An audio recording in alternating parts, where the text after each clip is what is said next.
A partilha de uma língua comum entre diferentes povos é capaz de criar pontes culturais que promovem o entendimento e a cooperação entre as nações.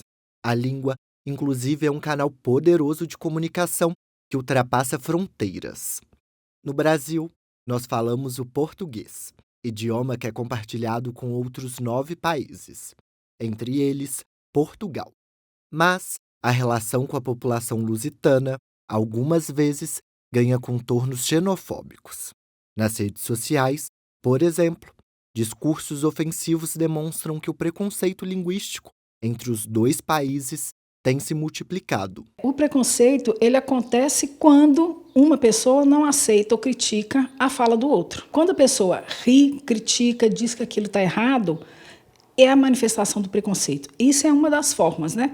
Porque tem também a manifestação que acontece, por exemplo, o português falado em Portugal e o português falado no Brasil, porque tanto aqui quanto lá, um faz a crítica com o outro. Isso também se manifesta, é um preconceito linguístico. Na minha experiência de vida pessoal, eu sempre senti esse preconceito. Então, desde criança, desde pequena, eu senti isso, por exemplo, com o sotaque da minha mãe, que era um sotaque misturado, que misturava o português e o brasileiro.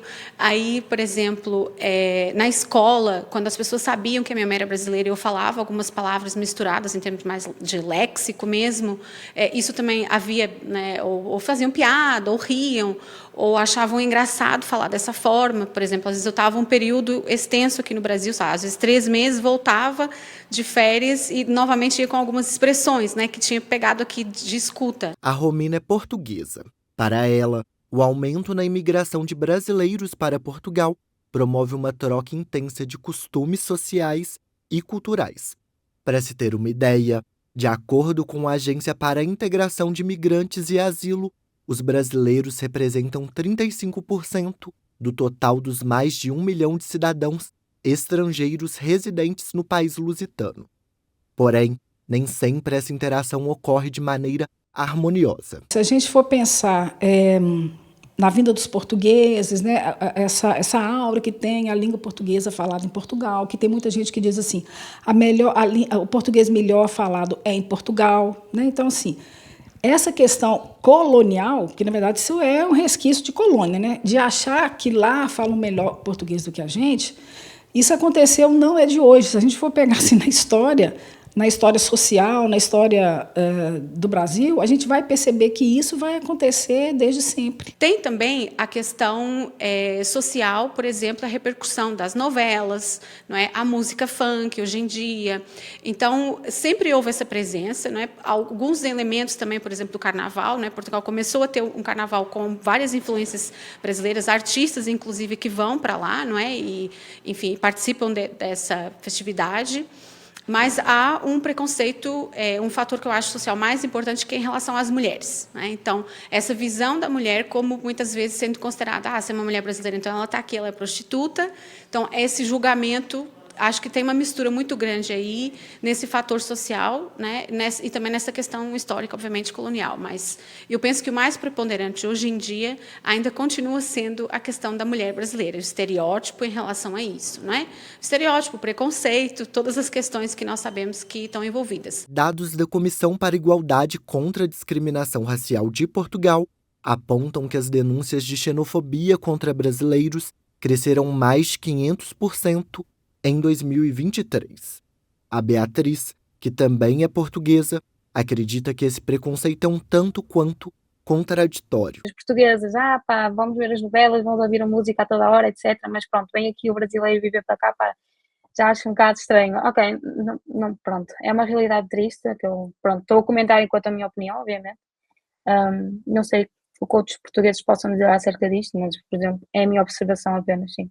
O avanço da internet também contribuiu para a mudança na forma como os portugueses e os brasileiros se relacionam. As crianças que também têm vindo a consumir muito conteúdo no YouTube, de youtubers brasileiros, etc., começam a falar mais com o sotaque brasileiro, por exemplo, com a forma de falar do Brasil, que tem a ver, por exemplo, vocês usam muito o gerúndio, nós, por exemplo, nós temos o tu estás bem, vocês dizem você está bem.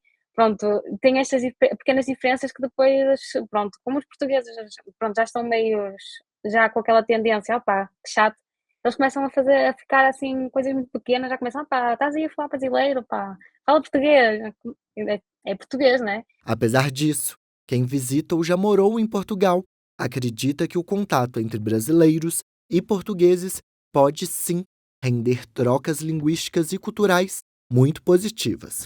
Como destaca um Emerson, estudante de artes cênicas da UFOP que fez intercâmbio no país lusitano, e a Romina. Eu acho que nós, brasileiros, temos uma fala mais melódica, né? Tem um grave, um agudo, e permeia por esses lugares. Eu acho que eles eram muito mais diretos nas falas, né? É um português um pouco já não utilizado pelos brasileiros. Eu acho que todas as pessoas que tiveram contato comigo e eu com as pessoas, eu acho que foi uma troca muito valorosa, assim, sabe? Uma troca de experiência muito boa, tanto linguístico quanto cultural. É preciso que a sociedade, de forma ampla, os cidadãos percebam que a língua ela é um fenômeno vivo, que ela, né, está em constante, né, transformação. E isso é nosso, não é de alguém, não é que tem esse poder, né, a língua é nossa. Então, eu penso que isso é uma questão importante, né, de ser trabalhada muito mais na escola do que é. A visão também que as pessoas têm no senso comum, né, eu falo, assim, em relação, por exemplo, o que é escrever bem, o que é falar bem, o que é ler corretamente. Então, essas ideias, elas perpassam também concepções que a gente tem sobre a língua, que muitas vezes vão influenciar preconceito linguístico, xenofobia linguística, relacionadas às questões de migração.